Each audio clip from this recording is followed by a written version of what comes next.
Well, with that, it is time to go inside out with our SNY NFL insider, Connor Hughes. Connor, this Zach Wilson story, very interesting stuff. Robert Saleh kind of danced around it. What do you make of this report?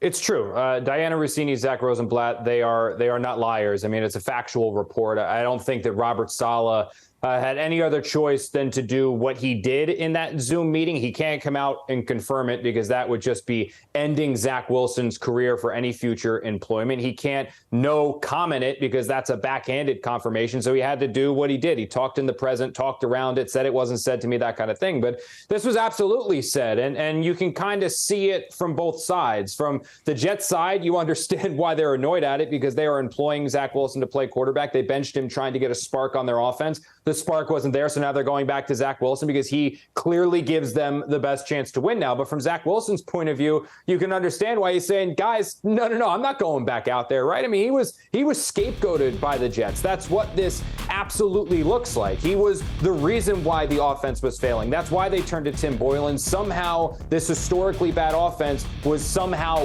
worse when Zach Wilson was taken out and they went to Tim Boyle and then eventually Trevor Siemian on Sunday. So Zach Wilson doesn't want to suddenly go back out there. He doesn't want the Jets to crawl back to him. So he's saying, no, I'm not risking injury. You know I'm not a part of your team next year. I'm not going to go get hurt for you now, which could jeopardize me in 2024. But at the end of the day, honestly, I think that if the Jets go to Zach Wilson, and they will this week, they will say, we're turning to you as your starting quarterback. Zach Wilson will be the Jets starting quarterback against the Houston Texans because the ramification and the optics of him not playing, proud, justified, whatever, it's way too much for him to risk moving forward.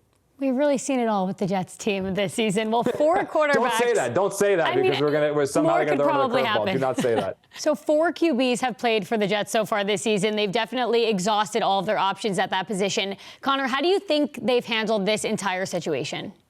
Poorly.